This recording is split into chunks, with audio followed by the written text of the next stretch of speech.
Reunion में सभी लोगों का स्वागत है। आप लोग जो है नेट जीआरएफ की तैयारी कर रहे होंगे। यूपी का भी जो है जो पीजीटी का एग्जाम होता है लेक्चरशिप का, वो भी फार्म आने ही वाला है। और राजस्थान में फर्स्ट ग्रेड का भी तैयारी लोग चल रहे हैं। तो इन सब आप जानते हैं कि नेट जीआरएफ के सिलेबस जो आप लोग लिए हुए हैं, उसके अलावा बाकी जगहों पर जो है थोड़ा बहुत सिलेबस अलग है। तो मैं बताया था कि हम लोग जो है वह यूनिट जो 11 बना रहे हैं, भाई 1 से लेकर 10 तक तो नेट जीआरएफ में पहले से है, वो तो पूरा बन चुका है, आप लोग पढ़ भी रहे हैं। लेकिन यूनिट 11 में जितने भी, चाहे वो यूपी पीजीटी का एग्जाम हो, चाहे दिल्ली डीएसएसबी का एग्जाम हो, चाहे राजस्थान फर्स्ट ग्रेड का हो, चाहे असिस्टेंट प्रोफेसर का हो, जो जो सिलेबस हमको लगा है कि अलग अलग है, उसको मैं यूनिट 11 में बना रहा हूं। और बहुत सारा वीडियो बन भी गया है, 2-4 बचा हुआ है, वो भी चल रहा है। उसी में से 1-2 वीडियो आप लोगों के यूट्यूब पर भी बीच बीच में जाता है। एक टॉपिक आप लोगों को क्या है, अमेरिका एवं भारत में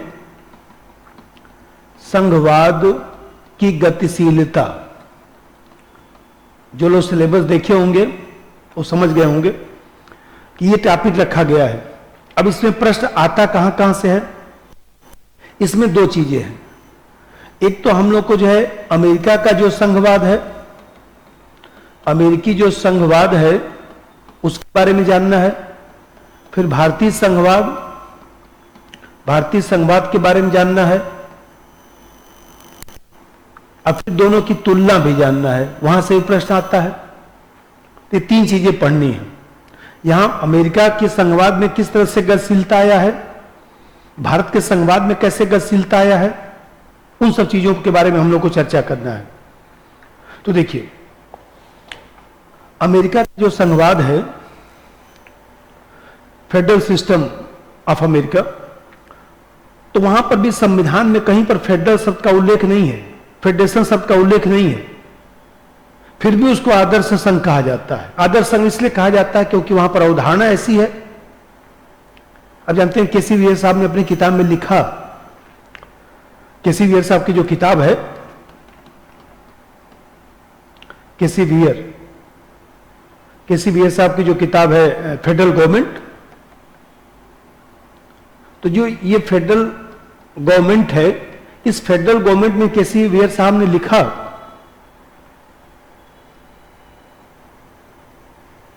कि अमेरिका का संविधान जो है उसमें कहीं पर इस शब्द का प्रयोग नहीं हुआ, न तो फेडरल न तो फेडरेशन। फिर भी उसको आदर्श संघ कहा जाता है, आदर्श उदाहरण माना जाता है।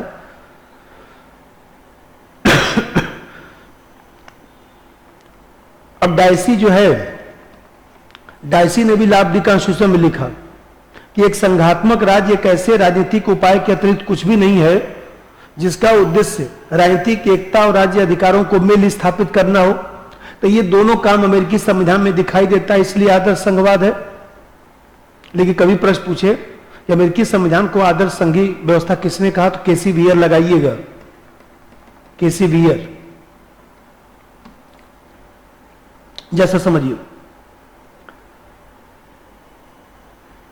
अमेरिकी जो संघवाद है उस संघवाद में आपको 10-12 बात जो है वो याद होना चाहिए। अब देखते हैं कि जो शक्तियों का विभाजन है, अब पहला बात क्या आपको ध्यान रखना है कि जो शक्तियों का विभाजन है उसका प्रिंसिपल है, उस प्रिंसिपल का नाम है गणना व अवशेष का सिद्धांत। गणना व अवशेष का सिद्धांत, इसको बोला जाता है प्रिंसिपल ऑफ इन्यूमरेशन एंड रेजिडियम। इसका मतलब क्या होता है? अरे आप लोगों क्या तो इतना ही आता है, गणना और अवशेष का सिद्धांत अमेरिकी संविधान में। सही बात, यह कहां पाया जाता है? तो अमेरिकी संघवाद में। इसका मतलब क्या है? गणना और अवशेष के सिद्धांत का मतलब कि वहां पर जो है, जो अमेरिकी संविधान का अनुच्छेद 1 है, उसमें जो 8वीं और 10वीं जो धारा है, उसमें एक जगह लिख दिया गया कि ये अमेरिका के पास ये सिद्धांत है, ये सब शक्तियां हैं, बाकी सब राज्यों को दे दिया गया। इस बात को गर्डनर और औसेस का सिद्धांत कहा जाता है कि केंद्रीय सरकार ने कुछ शक्ति को ले लिया, बाकी जो बच गया वो राज्य सरकार को दे दिया। इस बात को गर्डनर और औसेस का सिद्धांत कहा जाता है। आप जानते हैं कि 1787 में अमेरिका का संविधान बनकर तैयार हुआ और फिर 1789 में अमेरिका का संविधान लागू हुआ। तो उसमें जो पहला सिद्धांत आपको ध्यान रखना है गर्डनर और औसेस का सिद्धांत। जैसे मान लीजिए जो मुख्य विषय है करारोपण का, या इसी प्रकार से मुद्रा का, सिक्का का, सेना का, डाक सेवा है, नाप तौल है, ये सब केंद्र सरकार के लिस्ट में है, अब बाकी राज्यों के क्षेत्र में है। तो एक तो चीज ये ध्यान रखना है। दूसरा चीज है वहां पर अमेरिकी संविधान में आपको दूसरा बात ध्यान रखना है कि अमेरिका के संविधान में जो है वो देखा जाए तो संविधान की सर्वोच्चता का सिद्धांत, वहां पर भी संविधान की सर्वोच्चता का सिद्धांत है, संविधान की सर्वोच्चता का सिद्धांत है, सुपरमेसी ऑफ कॉन्स्टिट्यूशन वहां पर भी पाया जाता है। क्यों? क्योंकि सुप्रीम कोर्ट व्याख्या करता है, जो कहता है वही माना जाता है, इसलिए कहा जाता है कि न्यायपालिका सर्वोच्च है। वो भी बात सही है, अमेरिका में कौन सर्वोच्च है? तो न्यायपालिका। इसीलिए वहां पर संविधान की सर्वोच्चता के साथ जो है सुपरमेसी ऑफ जुडिशरी की बात की गई है, न्यायपालिका की सर्वोच्चता की बात की गई है, न्यायपालिका की सर्वोच्चता की बात की गई है। अब जानते हैं कि ये न्यायपालिका की जो सर्वोच्चता है इससे भी प्रश्न बनता है। इससे प्रश्न एक बनता है, जो केस है 1803 का जो केस है मार्बरी बनाम मेडिसन, तो मार्बरी बनाम मेडिसन जो वाद है इसी में जो है जुडिशियल रिव्यू का सिद्धांत दिया गया। तो जो जुडिशियल रिव्यू है मार्बरी बनाम मेडिसन वाद से आया है, अमेरिका के संविधान में कहीं नहीं लिखा है, यह भी वाद से उत्पन्न हुआ है। और इसी में जो है, इसी वाद में जो है न्यायपालिका की सर्वोच्चता का सिद्धांत दिया गया। और ये जो जुडिशियल रिव्यू है अमेरिका का, उसका आधार क्या है? तो due process of law, due process of law इसका आधार है। अब देखिए, जैसे मैं आप लोगों को बताया भी था कि जो जुडिशियल रिव्यू है वो दो तरीके से होता है। जैसे भारत को ही लीजिए तो भारत में प्रोसीजर इस्टेब्लिश्ड बाय लॉ है, प्रोसीजर इस्टेब्लिश्ड बाय लॉ है। तो ये भारत में प्रोसीजर इस्टेब्लिश्ड बाय लॉ कहां पर है? अनुच्छेद 21 में। अब प्रोसीजर इस्टेब्लिश्ड बाय लॉ कहां से लिया गया? तो जापान से लिया गया। और अमेरिका में क्या है? तो ड्यू प्रोसेस ऑफ लॉ है। ड्यू प्रोसेस ऑफ लॉ है विधि की उचित प्रक्रिया। अब भारत में कहा जाता है विधि द्वारा स्थापित प्रक्रिया। तो ये अमेरिका में पाया जाता है। अब मैं आप लोगों को बताया था कि प्रोसीजर इस्टेब्लिश्ड बाय लॉ में क्या है? लेटर ऑफ लॉ की बात है, लेटर ऑफ लॉ की बात है। इसमें क्या है? इसमें लेटर ऑफ लॉ है प्लस नेचुरल जस्टिस है। और मान लीजिए मैं कहूं कि भारत में न्यायिक पुनरावलोकन कहां से लिया गया? तो अमेरिका। भारत में न्यायिक पुनरावलोकन की जो प्रक्रिया है उसका नाम क्या है? Procedure established by law.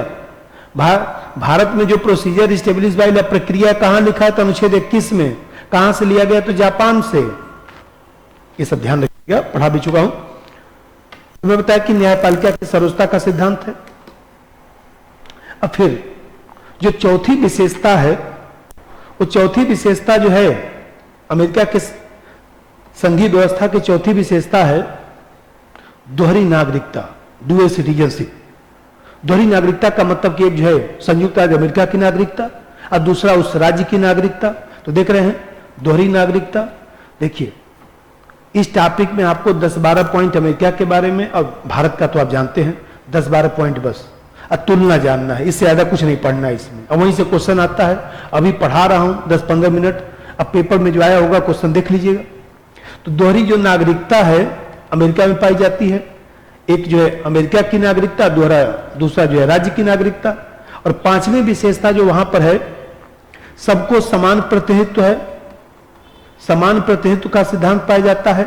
समान प्रतिनिधित्व का मतलब equal representation of the unit in second chamber of the federal legislation.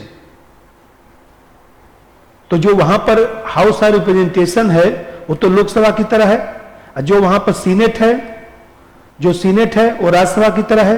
तो सीनेट में समान प्रतिनिधित्व का सिद्धांत पाया जाता है, सभी राज्यों से वहां पर दो दो प्रतिनिधि आते हैं। अब वहां पर 50 राज्य हैं, तो सीनेट की संख्या कितनी हो गई? 100।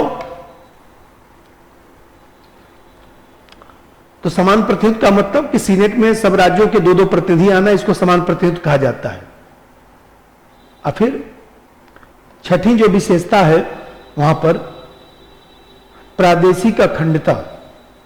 इसका मतलब यह है कि वहां पर केसी बिहार साहब ने जो आदर्श संघ की बात किया, अब जानते हैं कि एक विचारक स्ट्रांग है, तो स्ट्रांग ने जो है वो देखा जाए तो सीएफ स्ट्रांग, तो सीएफ स्ट्रांग की जो पुस्तक है मॉडर्न पॉलिटिकल कॉन्स्टिट्यूशन, ऐसे भी किताब का नाम याद किया जाता है, मिलाने को आता है। किताब का लिस्ट पढ़िए ठीक है, लेकिन साथ में जो विचारक है वो भी ध्यान में रखा करिए।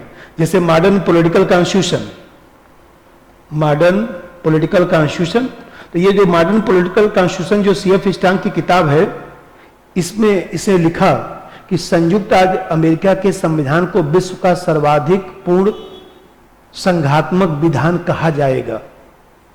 तो कभी स्टेटमेंट पूछे तो सीएफ स्ट्रांग लगाइएगा। और सातवीं जो विशेषता है जो आपको ध्यान रखना है, निहित शक्तियों का सिद्धांत। निहित शक्तियों का सिद्धांत, तो ये जो निहित शक्तियों का सिद्धांत है उसको कहा जाता है theories of implied power, theory of implied power. ये अमेरिका के संविधान में पाया जाता है। थ्योरी ऑफ इंप्लाइड पावर का जो सिद्धांत आया वो किस केस से आया, ये भी ध्यान रखना है। 1819 में जो है मैकलोच वर्सेस मेरीलैंड, ये जो केस आया, इसी केस से यह सिद्धांत आया। और इस सिद्धांत का मतलब क्या है? इस सिद्धांत का मतलब यह है कि अमेरिका के पास जो शक्ति है, कहीं न कहीं उस शक्तियों को व्यवहार में प्रयोग करने के लिए जो अन्य अधिकारों की आवश्यकता होती है, सुप्रीम कोर्ट ने कहा कि वह भी केंद्र सरकार की शक्ति है। और इस तरह से देखा जाए तो निहित शक्तियों के सिद्धांत से अमेरिका जो है शक्तिशाली बन गया। लेकिन रिस्ट्रिक्शन ऑन इंप्लाइड पावर का भी सिस्टम है। इसका मतलब यह होता है कि निहित शक्तियों पर कुछ प्रतिबंध भी लगाया गया है। अरे भाई, कम से कम कांग्रेस में पारित तो करना पड़ेगा। तो कांग्रेस में पारित नहीं होगा तो क्या करेगी सरकार वहां पर? तो आप देखते हैं इस पर रिस्ट्रिक्शन है, लेकिन निहित शक्तियों का सिद्धांत कहां पाया जाता है? अमेरिका में। और कहीं न कहीं जो है यह सिद्धांत कैसे आया? तो मैकलोच बना मेरीलैंड वाद से आया। और फिर आपको जो है ध्यान रखना है इस सिद्धांत का मतलब क्या है। तो 3 बात ध्यान रखना है कि संघीय केंद्रीकरण की प्रवृत्ति इसी सिद्धांत से हुआ, न्यायपालिका की स्थिति महत्वपूर्ण इसी सिद्धांत से हो गया, केंद्र सरकार को जो है दायित्व पूरा करने का क्षमता इसी सिद्धांत से मिल गया। अब फिर व्यवहारिक परिस्थितियां भी रही हैं कि अमेरिका में जो गृह युद्ध की परिस्थिति रही 1861 से लेकर 1865 जो आप लोग पढ़ते हैं, उसके कारण भी अमेरिका की केंद्र सरकार को शक्तिशाली बनाया गया। भौतिक परिस्थिति, आर्थिक परिस्थिति, सामाजिक परिस्थितियां भी रही हैं। अब फिर सबसे बड़ी बात यह है कि जो सहायता अनुदान है, केंद्र सरकार के पास पैसा था तो राज्यों को जो पैसा उपलब्ध कराता था उससे भी केंद्र सरकार मजबूत हुआ। जो अंतर्राष्ट्रीय स्थिति थी, लियोनार्ड ने जो किताब में लिखा कि रूसी भालू ही स्पष्ट रूप से वह राक्षस है जो हमें केंद्र की ओर बढ़ा रहा है। मतलब रूस को काउंटर करने के लिए केंद्र सरकार को शक्तिशाली बनाना पड़ रहा है। तो लियोनार्ड ने अपनी किताब में बात लिखा।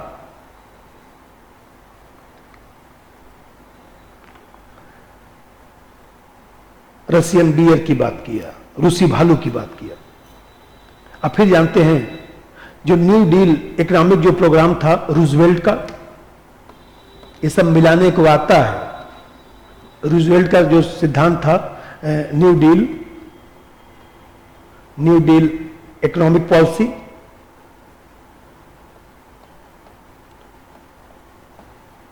तो ये जो न्यू डील इकोनॉमिक पॉलिसी जो 1930 के आसपास आया आर्थिक मंदी के बाद, उसने भी केंद्र सरकार को मजबूत बना दिया, द्वितीय विश्व युद्ध की परिस्थितियों ने भी मजबूत बना दिया। ठीक है, ये आपको 7-8 पॉइंट आपको ध्यान रखना है। अब फिर अमेरिकी संविधान भी जो है, जैसे भारत में कहा जाता है कोऑपरेटिव फेडरलिज्म है, वैसे अमेरिकी संविधान को भी कोऑपरेटिव फेडरलिज्म कहा जाता है। तो कोऑपरेटिव फेडरलिज्म का एग्जांपल अमेरिकी संविधान भी है। तो यदि इस तरह से कोई प्रश्न आए तो आप ध्यान रखिएगा, ये 7-8 बात आपको ध्यान रखना है। एक बार दोबारा फिर बताते हैं। देखिए, आपको इसमें बहुत उलझना नहीं है। मैं बताया कि क्वेश्चन बहुत कठिन नहीं आते हैं, बस ये है कि आपको वो चीज ध्यान रखना चाहिए कि भाई कहां से क्वेश्चन आता है, क्या क्या तकनीकी पक्ष है। तो ये सब चीजें थोड़ा सा आपको जो है वो ध्यान रखेंगे तभी जाकर हो पाएगा। अब फिर दूसरा चीज कि जैसे जो मूल सिद्धांत है, वो मूल सिद्धांत आपको ध्यान होना चाहिए। जिसमें बताया अभी कि जैसे मान लीजिए सब वो करिए, अमेरिकी संविधान में आपको कितना चीज ध्यान रखना है, केवल 7 बात ध्यान रखना है। पहला चीज कि वहां पर भी कहीं संघीय व्यवस्था शब्द का प्रयोग हुआ नहीं, संविधान की सर्वोच्चता है, न्यायपालिका की सर्वोच्चता है, दोहरी नागरिकता है, राज्यों का अपना संविधान है। अभी बताया कि सीनेट में राज्यों का समान प्रतिनिधित्व है। वहां पर जो है संविधान संशोधन जो होता है, उसमें संविधान संशोधन में राज्यों की भी तो भूमिका है। 3/4 राज्यों का अनुसमर्थन भी चाहिए। तब देखते हैं कि संशोधन करने के लिए जो है 3/4 राज्यों की सहमति चाहिए। भारत में आधा और आधे से ज्यादा है, वहां 3/4 है। यह ध्यान रखना है। शक्तियों का वितरण में बताया कि वहां पर केंद्र सूची है, बाकी सब अधिकार राज्यों को दे दिया गया है। अब फिर मैं बताया कि निहित शक्तियों का सिद्धांत है। तो ये जो 4-5 बातें हैं वो आपको ध्यान होना चाहिए। अब मैं बताया कि अमेरिका में केंद्र सरकार क्यों शक्तिशाली हुआ, तो उसके लिए एक तो ये सिद्धांत है निहित शक्तियों का सिद्धांत, वहां सामाजिक आर्थिक परिवर्तन, गृह युद्ध की जो परिस्थिति है, जो न्यायिक निर्णय है, राज्यों को जो अनुदान सहायता दिया जाना है, जो अंतर्राष्ट्रीय स्थिति उत्पन्न हुआ, प्रथम विश्व युद्ध और द्वितीय विश्व युद्ध की परिस्थिति, जो विज्ञान अनुसंधान खोज हुआ। अभी मैं बताया कि संविधान संशोधन, वो भी भाई संविधान संशोधन के सरकार जो करेगा उससे भी तो वो मजबूत होना शुरू हो गया। और सबसे बड़ी बात है कि वहां पर जो है आम जनता भी केंद्र सरकार को ज्यादा महत्व देती है, उससे भी शक्तिशाली हो गया। बस इतना ही बात ध्यान रखना है। इसी तरह से आपको जो है थोड़ा सा, अब जैसे भारत का है, तुलना तो दोनों का आप कर लेंगे। अब भारत का संघवाद है, तो भारत के संघवाद में आपको क्या करना है, भारत के संघवाद में आपको ज्यादा से ज्यादा जो है वो जो 5-7 बात है वो आपको ध्यान होना चाहिए। भारत के संघवाद में आपको ज्यादा से ज्यादा 5-7 बात याद रखना है। जैसे मान लीजिए भारत में भी फेडरेशन शब्द का प्रयोग नहीं हुआ है, बल्कि देखा जाए तो अनुच्छेद 1 में जो है यूनियन ऑफ स्टेट शब्द का प्रयोग किया गया है। कनाडा की तरह यूनियन ऑफ स्टेट शब्द का प्रयोग किया गया है। अब देखते हैं कि भारत में केसी वीर साहब ने जो एकात्मक संघवाद की बात किया, यूनिटी फेडरलिज्म की बात किया। एक विचारक हैं एलेक्जेंड्रोविच, तो एलेक्जेंड्रोविच साहब ने कहा कि भारत एक सच्चा संघ है, लेकिन अन्य संघों की भांति जो है वो देखा जाए तो इसकी कुछ अनोखी विशेषताएं हैं, इसीलिए भारत को हम लोग अर्धसंघी कहते हैं। तो अर्धसंघी जो शब्द है ये केसी वीर साहब ने दिया है, ध्यान रखिएगा, केसी वीर साहब ने दिया है। अब फिर देखते हैं कि केसी वीर साहब ने ही जो है एकात्मक संघवाद की बात किया। तो एकात्मक संघवाद शब्द पूछे तब भी केसी वीर लगाना है। एक तो ये सब ध्यान रखना है। अब फिर भारत का जो संघवाद है, उस संघवाद में आपको जो है जो मैं परिभाषा बताया 2-4 वो आपको ध्यान होना चाहिए। अब फिर इसके बाद जो है जो संघी लक्षण है वो आपको ध्यान होना चाहिए कि भारत में संघी लक्षण क्या क्या है। लेकिन भारत का जो संघवाद है उसको 2 भागों में हम लोग विभक्त करते हैं। एक तो होता है legal and structural approach, legal and structural approach,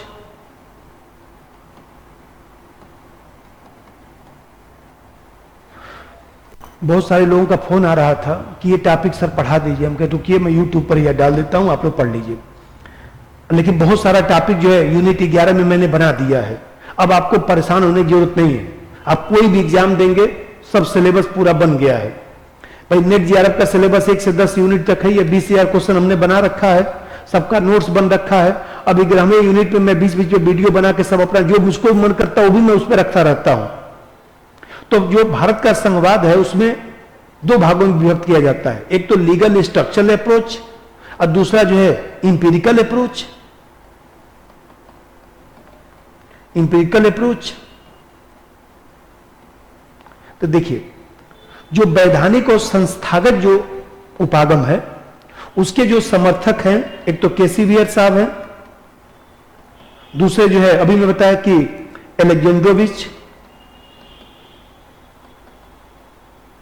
एलेक्जेंड्रोविच है, फिर जो है एपेलवी भी है। तो इसके 3 समर्थक तो ये आपको ध्यान रखना है। और इसके जो समर्थक हैं मोरिस जोन्स और जो है एक विचारक है मार्कस फांडा और एक भारत के भी अशोक चंद्रा साहब। इसके 3 समर्थक ये हैं, एक तो ये आपको ध्यान होना चाहिए। तो जो लोग जो है लीगल आधार पर, लीगल आधार का मतलब भारत का संविधान संघीय है, उसमें जो एकात्मक लक्षण मिलाया गया, जो इस तरह के लोग बात करते हैं उसको हम लोग लीगल स्ट्रक्चरल अप्रोच कहते हैं। और जो इंपेरिकल अप्रोच है, जो व्यवहारिक धरातल पर, जिसमें बताया कि मोरिस जोन्स साहब ने जो है सौदेबाजी संघवाद की बात की, सौदेबाजी संघवाद, बार्गेनिंग फेडरलिज्म। जैसे मान लीजिए हम कहते हैं कि जैसे केसी वियर साहब ने एकात्मक संघवाद की बात किया, तो ये अप्रोच है। एक जैसे आप लोग पढ़ते हैं ग्रेनविल ऑस्टिन, तो ग्रेनविल ऑस्टिन ने जो है भारत के बारे में क्या कहा, सहकारी संघवाद की बात किया, सहकारी संघवाद। अब फिर आपको ध्यान होगा यदि कभी ग्रेनविल ऑस्टिन न लिखा रहे सहकारी संघवाद में, तो एक चीज ध्यान रखिएगा कि यदि विर्च लिखा है तो विर्च लगा सकते हैं,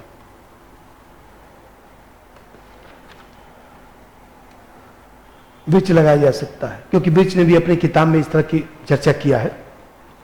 अब देखिए उसमें मैं बताया कि एक तो आपको ये 2 अप्रोच ध्यान रखना है। अब बाकी सब जो सामान्य विशेषता है जो आप लोग पढ़ते हैं सामान्यतः, उस पर चर्चा करने की जरूरत नहीं है। आपको 2 लाइन ध्यान रखना है, तो सहकारी संघवाद ग्रेनविल ऑस्टिन, एकात्मक संघवाद केसी वियर साहब, सौदेबाजी संघवाद मोरिस जोन्स, और एक लिविंगस्टोन जो विचारक है, मार्बल केक फेडरलिज्म की बात करता है, मार्बल केक फेडरलिज्म, कठोर नरम संघवाद की बात करता है। एक तो इसको ध्यान रखना है। अब मैं बताया कि भारत में जो संघीय विशेषता है, उस संघीय जो विशेषता है वो आपको ध्यान रखना चाहिए, क्योंकि संघीय विशेषता में कभी पूछता है कि भारत और अमेरिका में कौन कौन सा जो लक्षण है, तो कौन भारत में पाया जाता है, कौन अमेरिका में पाया जाता है। तो मैं बताया कि इसके आधार पर जो हमारे यहाँ मॉडल है, तो उसमें मॉडल में बताया कि 3 मॉडल तो आपको ध्यान ही रखना है। एक तो सहकारी संघवाद, एक जो है प्रतिस्पर्धी संघवाद, कॉम्पिटिटिव फेडरलिज्म, प्रतिस्पर्धी संघवाद, एक जो है सौदेबाजी संघवाद। ये 3 मॉडल आपको ध्यान रखना है। मैं बताया कि यदि मान लीजिए ग्रेनविल ऑस्टिन सहकारी संघवाद तो है ही है, यदि नहीं दिया है तो AH बिर्च भी लगा सकते हैं, AH बिर्च जो है लगा सकते हैं, कोई दिक्कत नहीं है, क्योंकि AH बिर्च ने ही अपनी किताब में सहकारी संघवाद संज्ञा दिया था। अब मोरिस जोन्स ने सौदेबाजी संघवाद की बात किया, और ग्रेनविल लिविंगस्टोन ने जो है मार्बल केक फेडरलिज्म की बात किया, केसी वेयर साहब ने जो है यूनिटरी फेडरलिज्म की बात किया, यूनिटरी फेडरलिज्म, ये सब 4-5 बातें ध्यान रखना है। और जो आप लोग पढ़ते हैं सामान्यतः, जो आप लोग, मैं भी पीटी में आप लोग को पढ़ा तो रखा हूं कि बताइए भारत में जनता सर्वोच्च है, संविधान की सर्वोच्चता है, शक्तियों का बंटवारा है, केंद्र सूची, राज्य सूची, समवर्ती सूची, अवशेष शक्तियां, यहां से प्रश्न आता है कभी कभी। या मान लीजिए सबको करिए कि हम लोग के यहाँ जो है देखा जाता है एकात्मक लक्षण से प्रश्न आता है कि एक हरी नागरिकता है, शक्तियों का बंटवारा केंद्र के पक्ष में किया गया है। या मान लीजिए एक ही संविधान है, भाई अमेरिका में द्वारा संविधान है, यहाँ एक ही संविधान है। अब देखते हैं कि राज्यों की सीमा परिवर्तन करने का अधिकार केंद्र सरकार को दिया गया है। हमारे यहाँ इंटीग्रेटेड जुडिशियल सिस्टम है, एकीकृत न्याय व्यवस्था है, पशुपानी न्याय व्यवस्था है, हमारे यहाँ चुनाव व्यवस्था भी एकीकृत है, राज्यपाल की नियुक्ति भी केंद्र सरकार करता है, आर्थिक दृष्टिकोण से भी केंद्र सरकार ज्यादा मजबूत है, राज्यसभा में समान प्रतिनिधित्व का सिद्धांत नहीं पाया जाता। अब फिर सबसे बड़ी बात है कि केंद्र राज्य के मध्य शक्तियों का जो समाधान है वो सुप्रीम कोर्ट करता है, न्यायिक पुनरावलोकन का अधिकार सुप्रीम कोर्ट हाई कोर्ट दोनों को है, पीआईएल का अधिकार सुप्रीम कोर्ट हाई कोर्ट दोनों को है। तो ये ध्यान रखिए कि हमारे यहाँ सुप्रीम कोर्ट हाई कोर्ट के जजों की नियुक्ति कौन करता है? केंद्र सरकार, राष्ट्रपति कोलिजियम की सलाह पर, हटाने का कार्य भी केंद्र सरकार करता है। तो देख रहे हैं यहां पर भी शक्ति का केंद्रीकरण है।